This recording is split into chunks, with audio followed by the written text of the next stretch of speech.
Hello and a warm welcome to Federal special program Capital Beat. Delhi Pradesh Congress Committee Chief and former Delhi Minister Arvinder Singh Lovely submitted his resignation today. He's written a letter to Mallikarjun Kharge, the Congress president, citing two important reasons. One was that there was some kind of an unease over the alliance of Congress with Aam Aadmi Party. Second, there are signs that he didn't have a very easy relationship with Deepak Babara, who's the in charge of Delhi and Haryana. Also, there are reports that he is under pressure from the BJP to join the party. Now, no one knows as of now. What I heard from the party sources, he was supposed to hold a press conference around 4 o'clock, but now nothing of that sort is happening. We do not know which way the things are going right now. Is Arvinder Singh Lovely going back to BJP? Was he planted as a mole in Congress on behalf of BJP? There are also reports doing the rounds, but I cannot confirm anything right now. But what I can say is that Delhi unit of Congress is really staring at a big crisis at a point when Lok Sabha elections are around the corner. We are in the middle of elections and this kind of a crisis has taken place. Can Congress really troubleshoot this crisis? Joining me now is Javed Ansari, senior journalist and political commentator. Thank you so much, Javedji, for joining. We have Hemant Atri, who's a senior journalist, political commentator. Thank you so much for joining. And I'll begin with Javed Ansari. Was this something which was expected? Because there are reports that Arvinder Singh Lovely had stopped coming to the Congress office, and for past many days, he was not in office. But he was seen in few CEC meetings as well. So what do you think is the major reason? Is alliance with Aam Aadmi Party the major reason for his quitting, or is unease with Deepak Babara, or it's some other story? I think the main reason is that he was denied a ticket, and therefore he was an aspirant. He was claimant. He wanted to get it to fight. They are unhappy with the fact that Kanhaiya Kumar and Udit Raj have been fielded. He's not the only one. Even Sandeep Dixit is the one who's propping him up from the back. Sandeep Dixit is amongst his core team as one of the instigators. Sandeep believes that what was rightfully his has been usurped by Kanhaiya Kumar, who's an outsider. He's not from Delhi. Sandeep has once been an MP from Northeast Delhi. And he's nursed that constituency. During Sheilaji's time when she was chief minister, they did a fair amount of work there. So he's won from there and lost from there as well. And similarly, Lovely has also felt that the seat that has gone to Udit Raj should have rightfully come to him. So that's the reason. And like is almost invariably the case, the truth lies somewhere else, and people bring up issues to window dress their decision. So if he was unhappy with the alliance, then why was he amongst the first people, both he and Sandeep Dixit, to rush to Kejriwal's house the day he was arrested? Even before he was taken out of his house, Mr. Lovely and Mr. Sandeep Dixit were there. Said, we are here to represent the Congress. We stand in solidarity with our ally.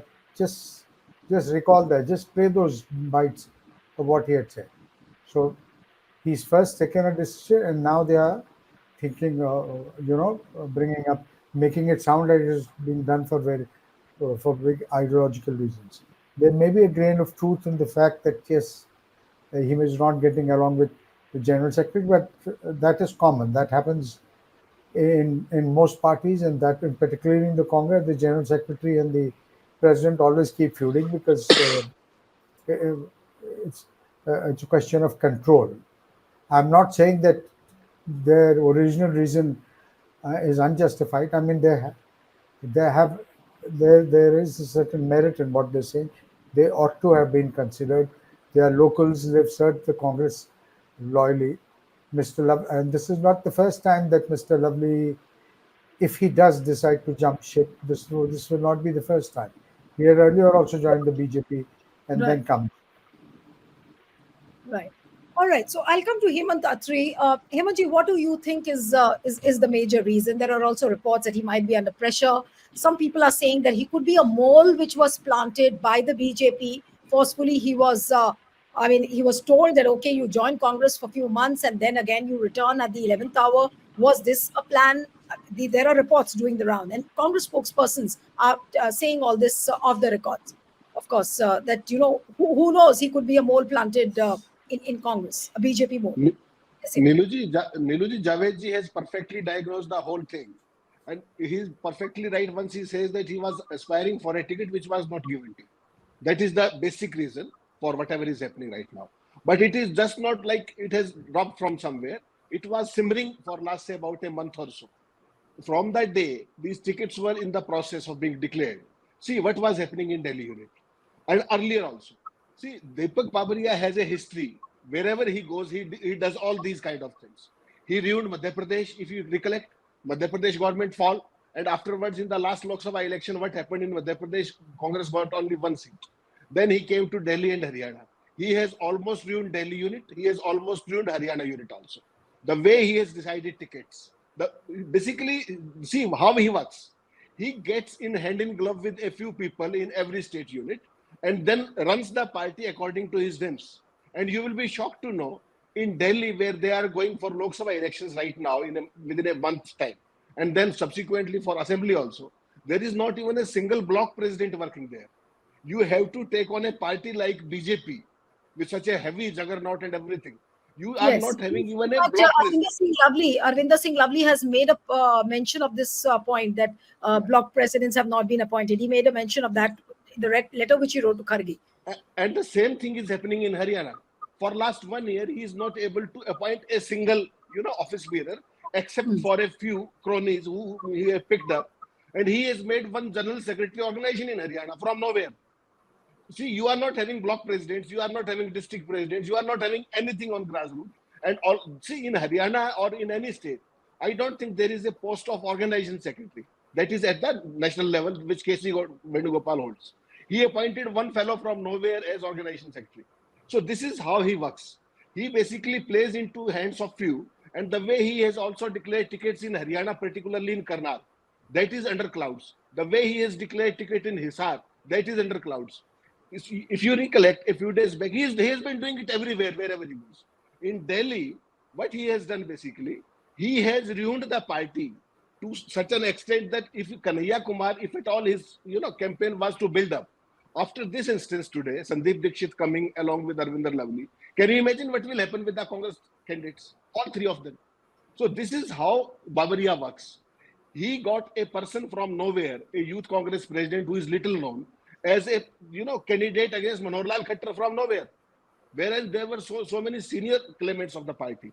So the Babaria is known for this. He has ruined party in Madhya Pradesh earlier. He is doing the same in Delhi, in Haryana, everywhere he goes. This is his Right. typical style of function. Right. So But Javed, what if is so what is so special about Babaria? Who is his main benefactor at the center? yeah, in fact, this was a question I had in mind to ask you. And is Kharge not aware of all this? Then why is he doing things so arbitrarily? You asking me or Javed? Asking you. Semanji. Basically, Babaria is a child of late Mr. Ahmed Patel. That part of that teams, a few of them are still working with the Congress High Command to the best of their efforts in their own unique way, and he is also one of them. So earlier, immediately after, or rather during the lifetime of Ahmed Patel ji, he was in Madhya Pradesh, if you recollect. And now after that, he was again appointed General Secretary, and he is in charge of Haryana and Delhi both. So he is of that progeny that belongs to Ahmed Patel. No, but my question That is, is Javed, Javed, would you be able to tell me that why Kharge ji has given so much of power to Deepak Babaria? Of course, he has his own role, but then if there is a crisis in the party, is Kharge also not in the picture of what Babaria is doing? When there is a CEC, they sit, they consult over the candidates. Then also, if Babaria is having his own way, and it's very clear from the letter which Arvinder Singh Lovely has written that he's very disgruntled with the way Babaria functions within the party. So is Kharge not aware of all this? I'm sure he is aware, but obviously Babariya के sir पे किसी बड़े आदमी का हाथ है. Look, even now, Ahmed Patel, may he rest in peace, is no longer alive. So Ahmed Patel, whatever power he wielded, that's not there. Obviously, he has some new benefactor, somebody who, who's watching his back, who has his hand on his head, and that's why he's able to go get away with the kind of mayhem that he's created. If even after this track record, he's still interested with two states, one Delhi and the other Haryana. Haryana is important because that's one state which the Congress is pinning its hopes on winning a Yes. majority of the Lok Sabha seats in this election and then subsequently in the assembly election to try and form a government. But so with friends like Babara, Congress doesn't need enemies. And I am quite sure Right. that I am, but I'm quite sure that Mr. Kharge is aware. Mr. Kharge is aware, Hmm. but perhaps he's constrained by the fact that there's somebody very powerful whose patronage this gentleman enjoys. And Kanhaiya is not Babaria's candidate. Udit Raj is not Babaria's candidate. It cannot be. He doesn't have that kind of clout. He can tinker with one organization secretary here and one, something else somewhere else, but he can't suo moto uh, select a uh, select a Lok Sabha candidate. Obviously, somebody more powerful, somebody above him, somebody who the CEC cannot say no to, suddenly decide. Look at the case of Kanhaiya. I'm very fond of Kanhaiya Kumar, but he's originally from Begusarai. He should have been contesting from there, but Lalu, for some strange reason, has a bee in his bonnet about Kanhaiya Kumar. He just put his foot down. And these the Congress power, the powers that be in the Congress wanted to adjust Kanhaiya Kumar. So where they can't field him from Maharashtra or from Karnataka. So they thought there's a big Purvanchali Bhojpuri speaking population in Northeast Delhi. Field him from there. Udit Raj, because he is an SAST and he's been a MP. At least to Udit Raj's credit, he's been an MP from there. He's been elected for, of course, when he was in the BJP. That's that. So they believe that they should have fielded him. Nobody's saying anything about JP Agarwal because JP Agarwal has been one TPCC president. He's a local homegrown boy from Chandni Chowk. And he's been twice, if I'm not mistaken, he's been an MP from that area. So JP Agarwal is not the bone of contention, it's these two. Particularly Udit Raj and Kanhaiya Kumar because both Lovely and Sandeep Dixit believe that they've taken what ought to have been rightfully theirs.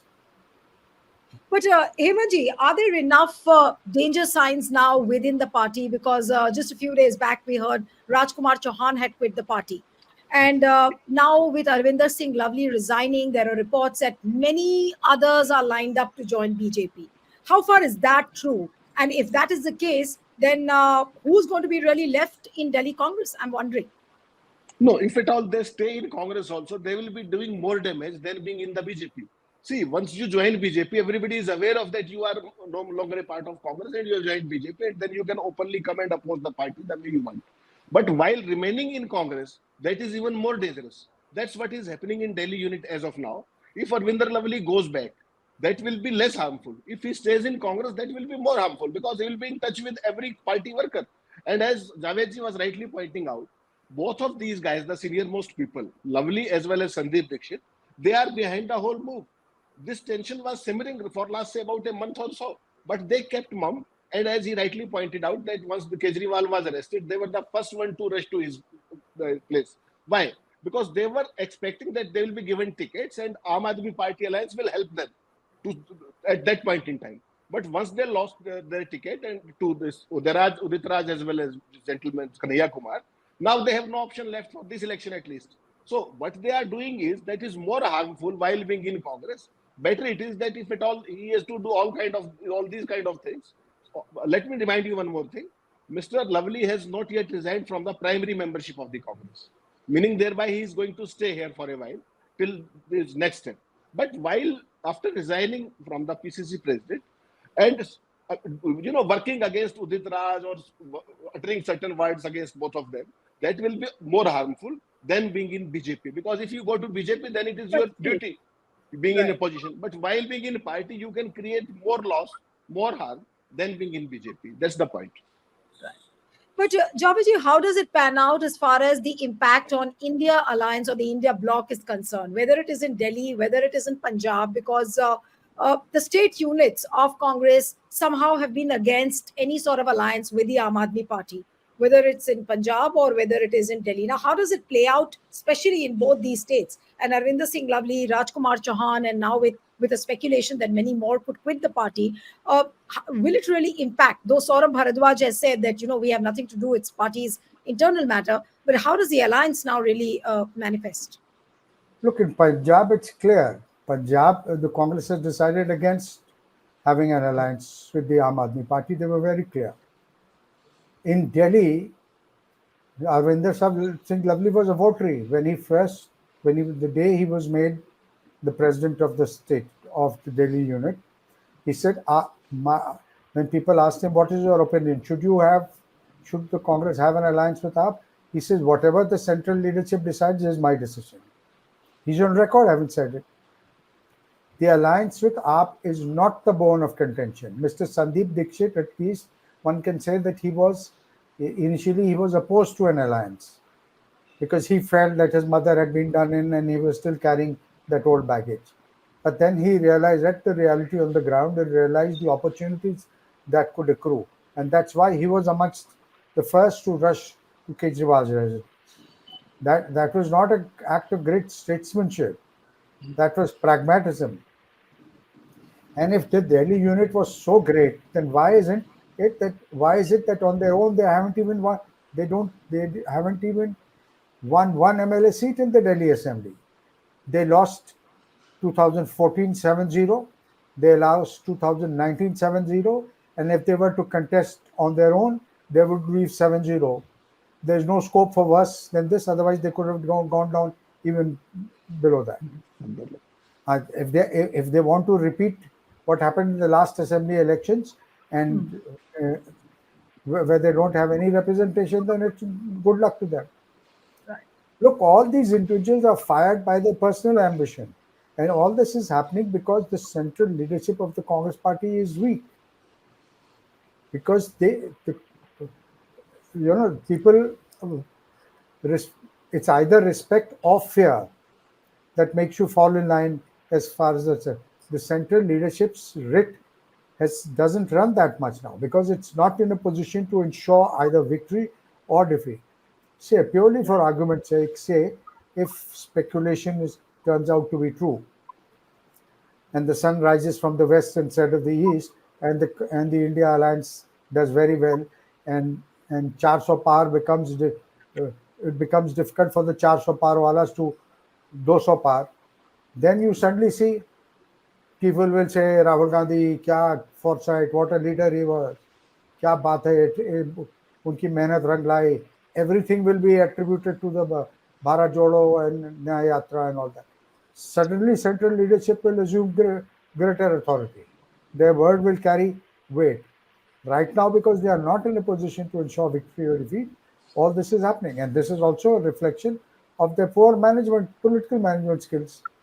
Everybody knew that these people are disgruntled. When you take a decision like that, you call people, they put a hand around Sandeep's shoulder and told him, "Look, boss, this is your responsibility.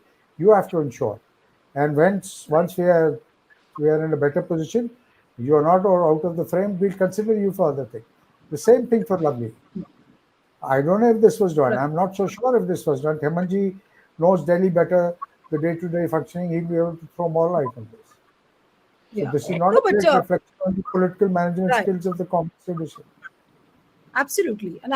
In fact, Ahmed, I really want to ask you that now who will be held accountable? Will there be any accountability held for why the leaders like Rajkumar Chauhan and Arvinder Singh Lovely are quitting the party? If at all Deepak Babara is the reason, as what Arvinder Singh Lovely's letter very clearly reflects, that he's not happy with the way Babara is functioning. So is Babara going to be asked questions by Kharge or by the Gandhi family? No, no, there is nobody to ask questions. As Javed has rightly pointed out, that once the High Command is weak, who will ask questions and from whom? Who has appointed Deepak Babaria in the first place? That's the same High Command, same Rahul Gandhi. His team has appointed him. He is doing all this. And he is not the first time that he has been doing this. He has already proved his mettle in Madhya Pradesh also, the way he ruined the state unit. He's doing the same thing here. See, there are two things basically in politics. One is the strong high command, and then there is no high command. As of now, in states like Delhi, Haryana, there is no high command. No, so Rid of does it certain leaders. does it Rid of mean that certain. Congress? No, but does it mean that Congress hasn't learnt its lessons, despite knowing the fact that this fellow has ruined Madhya Pradesh? You still are ready to give a chance to a fellow who's ready to put the party on the chopping block? Exactly. See, in Haryana, if you go back 15 days back, as Javedji was pointing out, there are 10 seats in Haryana. The score for the last two parliament election is 10-0, as he pointed out in Delhi 7-0. 10-0 has been the score. This time around, the chances of Congress was 7 to 8 seats in Haryana. And the way he has ruined Haryana by first delaying the tickets through his own nonsensical ways he has been doing for last so many days, and then declaring the candidates, you will be shocked to know. We are talking of Delhi specifically today. If you come to Haryana, 4 of the 5 top leaders in Haryana is not on speaking terms with Mr. Deepak Babaria. They don't take his calls also. This is the level. So if the General Secretary is not in communication with 4 of the top leaders out of 5, where will the state go? That's what he has been doing. And he has done the same thing in Delhi. And giving a candidate in Karnal against Manohar Khattar, who is a nobody. So imagine in whose hands he is playing. People are openly saying here that Gujarat lobby, as they have done in Surat, once a Congress candidate was declared and then, he withdrew his candidature and then joined BJP subsequently. The same lobby is working as far as Karnal is concerned. To this extent, things have gone down, but there is no high command because they are weak now. They just can't check these things. And Deepak Babaria enjoys the confidence of certain powers that we accept for Mr. Kharge. Kharge is aware of his misdeeds, but he is getting power from somewhere else. He is very But close to Rahul Gandhi. You are saying that if Kharge is aware of all this and even then he's silent, then it very clearly means that it's the Gandhi family which is giving him the protection. That has always been the case. That has always been the case. It goes without saying. In Congress party, if Khargeji cannot check somebody, we all know who is behind it. Either of the three. In this case, things are very clear. Once he was such a miserable failure in Madhya Pradesh, why he was given the appointment in Haryana as in charge and Delhi? They are the most scoring seats in the region. If you go in the Hindi belt, the Haryana 7 out of 10 were expected. And see where it's brought down to. You know how he's been working. He told a candidate who was recently joined from the BJP, he's sitting MP. A person against him was told to send delegations of farmers against the newcomer, who has a lineage of 42 years in Congress. He told them to come to himself, give him memorandums against the person who is the sitting MP and requesting that he should not be given a ticket. This is his way of functioning. There are top 5 leaders in Haryana. 4 are not even on speaking terms on telephone. Forget about in person. That is how Mr. Babaria works. Who's the one who's speaking to him? Who's Everybody the one knows. No, I don't know. No, honestly, I don't know. Yeah, if you can share it, it will be good. Only one senior leader, he is in communication. Rest of the 4, they don't speak. Huda Saab is in touch with him. He speaks to him. Okay. And rest of all are not in communication as far as Babaria is concerned. They just don't take his calls. Forget about talking to him. Right. So after this entire conversation, Javed, how would you really summarize towards the end of the program this situation? And is Congress really in a position to win the 3 seats which they have as part of the alliance in Delhi? With all this, if they win, it will be. If they win, it will be because of the sympathy factor for Mr. Kejriwal. They've done nothing to deserve those 3 seats. But if they win, it will be because of the alliance. That's about it. And with friends like Mr. Babaria, who Congress doesn't need enemies from outside. Absolutely. So we'll have to wait and watch how things unfold. And will there be an accountability set for this? Highly unlikely. But yes, we'll have to wait and watch about the next move of Arvinder Singh Lovely. Will he go back to BJP or will he stay on with the Congress? Thank you so much, Javed Ansari, Hemant Attari. It was wonderful having you on the program. And one appeal to the viewers who are watching this discussion, subscribe to our channel, send us a feedback and stay tuned to The Federal. Thank you.